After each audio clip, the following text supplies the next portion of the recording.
नमस्कार दोस्तों, आपका स्वागत है मेरे YouTube चैनल पर। और आज हम बात करेंगे अपने प्रिय राहुल बाबा के बारे में, जो कि आलू से सोना बनाने में बहुत ही फेमस हैं और जो चांद पे खेती करवाने के बाद अब आजकल इकोनॉमिस्ट बने हुए हैं और उस पर जीडीपी पे ज्ञान दे रहे हैं। उनका मानना है कि जीडीपी मोदी जी की वजह से गिर गई है, मोदी जी इसके लिए जिम्मेदार हैं।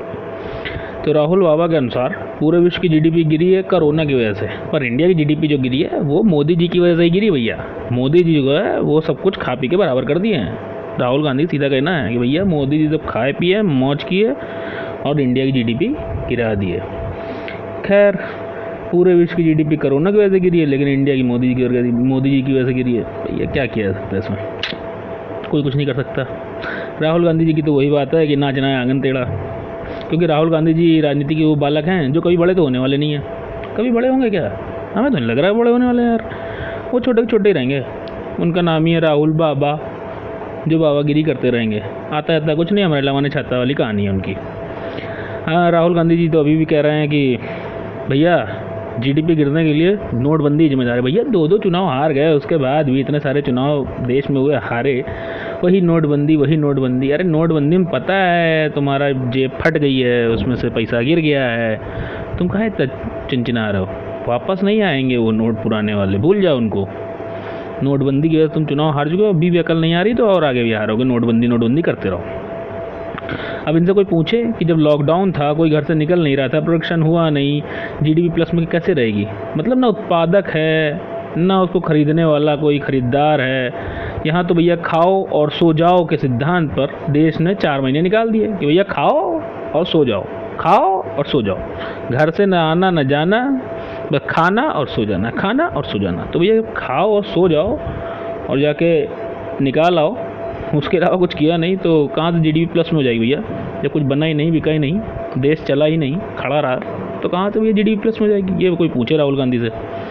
इसीलिए भैया कृषि की जो विकास दर थी वो प्लस में आई है, क्योंकि भैया खाने में आदमी ने कोई कमी नहीं रखी। इम्यूनिटी बढ़ाने के चक्कर में हर चीज़ के दाम बढ़वा दिए भैया इन्होंने खाने में, तो बाकी सब तो माइनस में रहेंगे ही।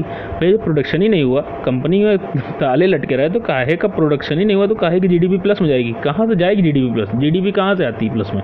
भैया जब उत्पादन होता है, वो बिकता है, मार्केट में सामान बिकेगा, आदमी उसे खरीदेगा, तभी तो जीडीपी प्लस में आएगी। हैं, जब पैसे का लेन देन ही नहीं चल रहा कहीं, ना आदान ना प्रदान, तो कहेगी जीडीपी प्लस में? अगर राहुल बाबा को रात में नींद ना आए तो वो भी मोदी जी की गलती है। उनको सुबह शौचालय में शौच ना हो तो वो भी मोदी जी की गलती है। उनके टोटी में पानी ना आए तो वो भी मोदी जी की गलती है। उनका ड्राइवर टाइम पे घर पे ना आए तो वो भी मोदी जी की गलती है। अरे भैया उनके लॉन की घास भी बड़ी हो जाए तो वो भी मोदी जी की गलती है। मोदी जी उसमें कर दिन होगा, है ना? तो राहुल गांधी तो केवल मोदी मोदी मोदी मोदी करते रहते हैं, उनका कोई काम धंधा तो है नहीं।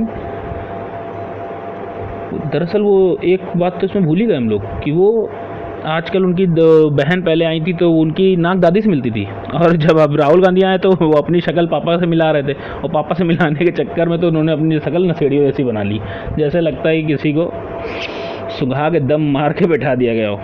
उनकी हालत पतली हो गई।